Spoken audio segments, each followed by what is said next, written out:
नमस्कार, मैं राहुल कठेरिया।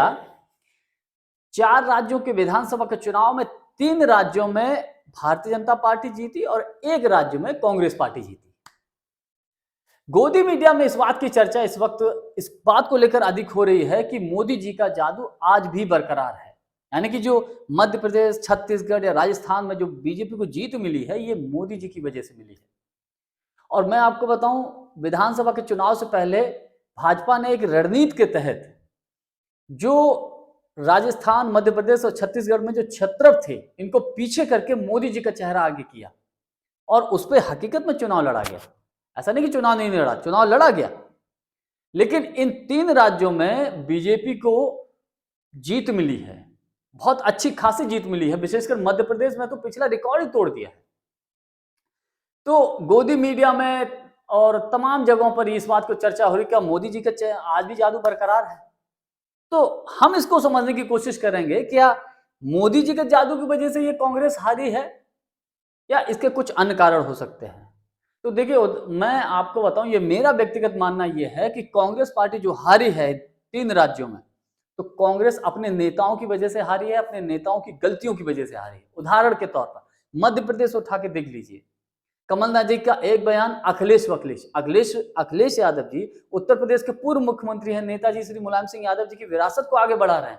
उनकी पैठ है ओबीसी में, उनकी हर वर्ग में पैठ है, और उनको अखिलेश वखिलेश बोलना कहीं ना कहीं गोदी मीडिया की तरफ से और भाजपा के आईटी सेल की तरफ से इसको खूब प्रसारित किया गया, ताकि OBC vote bank Madhya Pradesh में कांग्रेस से छिटक जाए, छत्तीसगढ़ में छिटक जाए, और वही हुआ। उसका लगभग अंदर खाने लोग, राजनीतिक विश्लेषक मानते हैं कि इस बात का भी असर पड़ा है। दूसरी तरफ कमलनाथ जी को बहुत अहंकार हो गया था कि जो कुछ है सिर्फ वही है। ये मध्य प्रदेश की मैं बात बता रहा हूं। कमलनाथ जी अपने आगे कुछ सुनते ही नहीं। मुख्यमंत्री बनेंगे तो कमलनाथ जी बनेंगे, प्रदेश अध्यक्ष रहेंगे तो कमलनाथ जी बनेंगे। अरे भैया, किसी और को भी तो मौका दो यार। आप ही सब कुछ रहोगे तो बाकी सब क्या करेंगे? घंटा हिलाएंगे भाई, बाकी सबके कोई काम नहीं करेंगे क्या? तो कहीं ना कहीं कांग्रेस पार्टी के नेताओं का अहम कांग्रेस पार्टी को ले डूबा है मध्य प्रदेश में भी। और मध्य प्रदेश में तो यह आरोप लग रहा है कि मध्य प्रदेश में टिकटों के वितरण में खरीद फरोख्त हुई है। ये लोग, राजनीतिक विश्लेषक, ये सारी बातें बोल रहे हैं। बात कर लें राजस्थान की, तो राजस्थान में किससे नहीं छुपा है कि मुख्यमंत्री अशोक गहलोत जी और सचिन पायलट के बीच कितना 36 का आंकड़ा था। भले ही बाद में दिखाने के लिए कोशिश की कि हम सब एक है, राहुल गांधी जी ने एक कमिटमेंट किया भी था, हम सब एक हैं, आगे भी एक रहेंगे, लेकिन अंदर खाने जो खींचतान चल रही थी, जो बातें निकल कर सामने आ रही हैं कि एक दूसरे के लोगों को हरवाने की कोशिश में लगे थे। तो ये चीजें कहीं ना कहीं कांग्रेस को राजस्थान में ले डूबी। जबकि राजस्थान में तो अशोक गहलोत जी ने बहुत अच्छी योजनाएं लॉन्च की थी।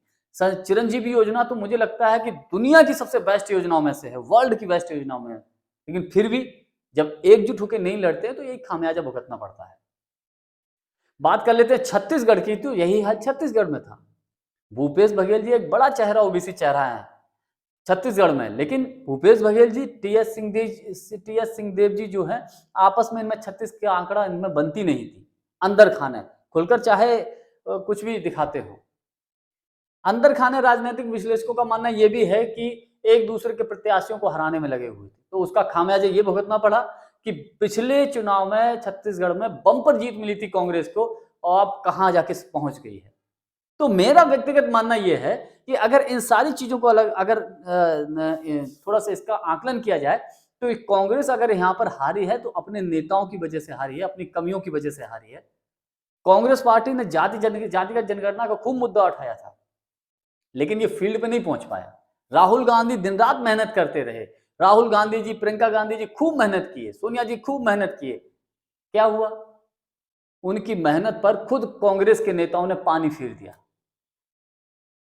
तेलंगाना में जरूर कांग्रेस पार्टी अच्छी सरकार बनाई, बीआरएस को सत्ता से हटा दिया, और कांग्रेस पार्टी पूर्ण बहुमत की सरकार बना रही, क्योंकि वहां पर फ्री हैंड पूरी जो बागडोर थी, वहां पर राहुल जी, प्रियंका जी और डीके शिव कुमार जी के हाथ में थी। वहां उन्होंने किसी को चलने नहीं दी और एक अच्छी रणनीति के तहत चुनाव लड़ा, तो उसका उनको परिणाम मिला। कांग्रेस पार्टी तेलंगाना में सरकार बना ली। लेकिन इसका जस्ट उल्टा मध्य प्रदेश, छत्तीसगढ़ और राजस्थान में हुआ, तो तीनों जगह कांग्रेस हार भी गई है। तो मेरा व्यक्तिगत मानना यह है कि इसमें मोदी जी का जादू कम, खुद कांग्रेस के नेताओं की गलतियां अधिक हैं कांग्रेस को हराने में। आज के लिए बस इतना ही। वीडियो को लाइक, शेयर, चैनल को सब्सक्राइब जरूर कर दीजिएगा। बहुत बहुत धन्यवाद। नमस्कार।